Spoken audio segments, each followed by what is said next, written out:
learning activities to do with your child that won't cost you a thing. Let's dive into this. My name is Cheryl. I'm host of the Homeschool How To podcast. I never thought I'd be homeschooling, but 2 years ago, I was like, I can't send them to school. I just can't. So I started interviewing homeschooling families, and 2 years later, I have quit my job to fully homeschool and embrace the homeschooling life. And I'm here to tell you what I have learned in the last 2 years from interviewing lots of homeschoolers. All right, let's get into this. So what are some learning activities that we can do with our kids, which is way more exciting than bookwork and doesn't cost anything? Or very minimal. All right, so let's start with nature and science activities. You can do a nature scavenger hunt. We do this all the time, and it is so fun, especially when you do different seasons of the year. Well, I'm in New York, so we have lots of different seasons. You might not. It might be the same all year long. All right, you can make a checklist of leaves or bugs or rocks to find on a walk, and whoever finds them all first wins. Okay, you can do the sink or float experiment.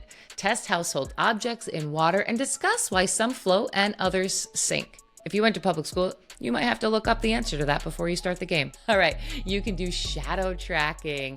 Go outside and trace your child's shadow with chalk at different times of the day to observe how the sun moves. That's so cool. And I love doing experiments with the moon too, and kind of see if it's waxing or waning, but that didn't make this list. I should revamp that. Do that one, that's fun.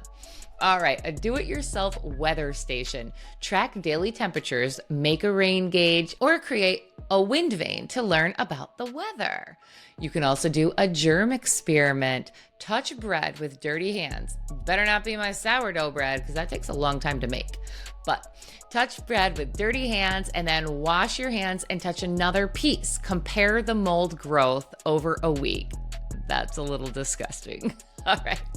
Caterpillar to butterfly. We did this last spring and it was so cool. You can raise caterpillars and observe the transformation into the butterfly. You can actually order this right from Amazon, but you can go out in nature and probably just find caterpillars.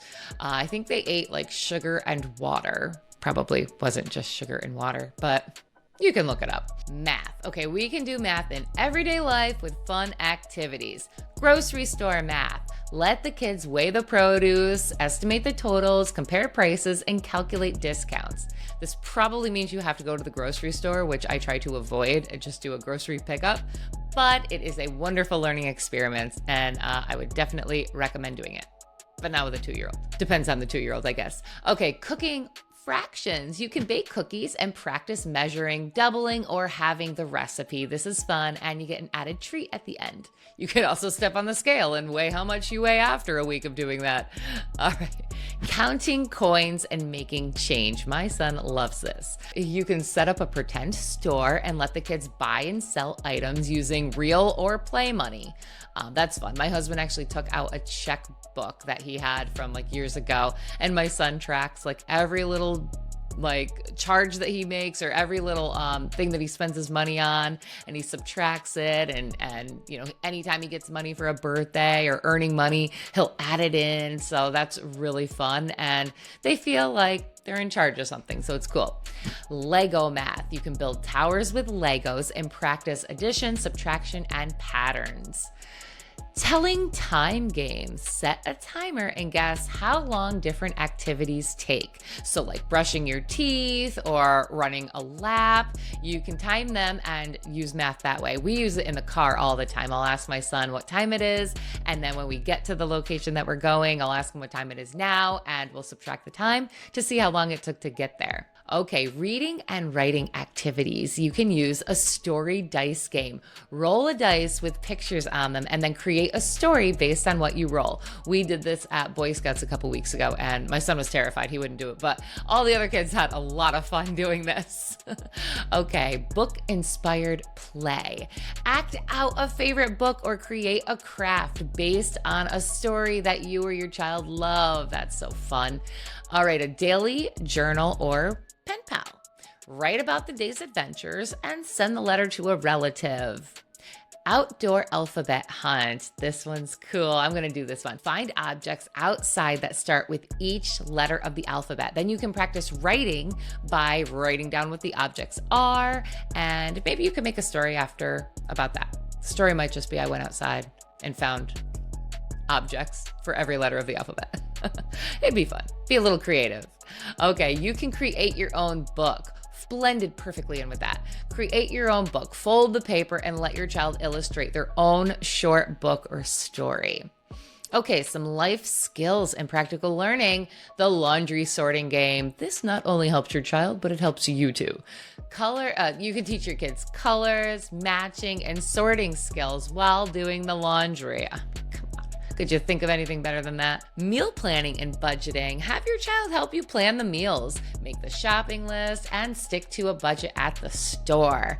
And then they can help you cook it and double the recipe and half the recipe at the end. Okay, fix it fun. Let them use real tools. Supervised, of course.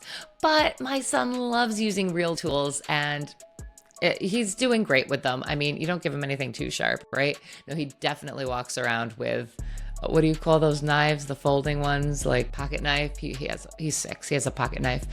He hasn't killed anyone yet.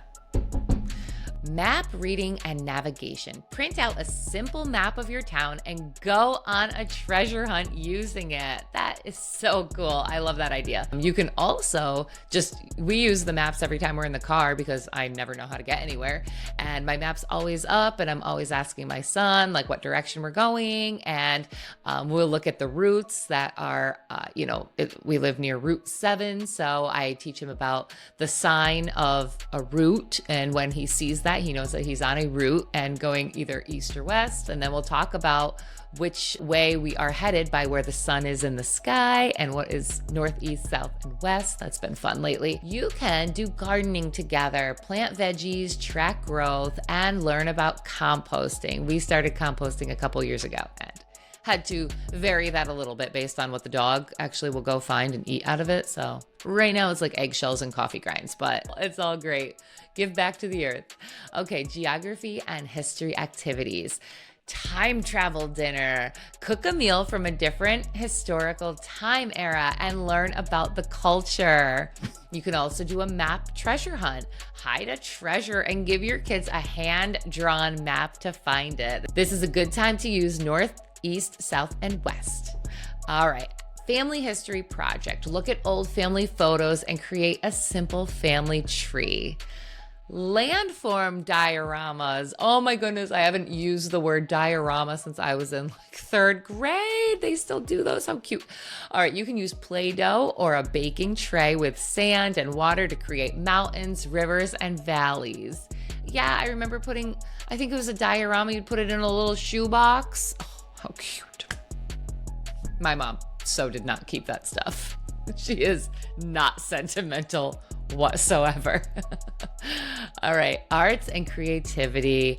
Nature art. Use leaves, flowers, or sticks to create art.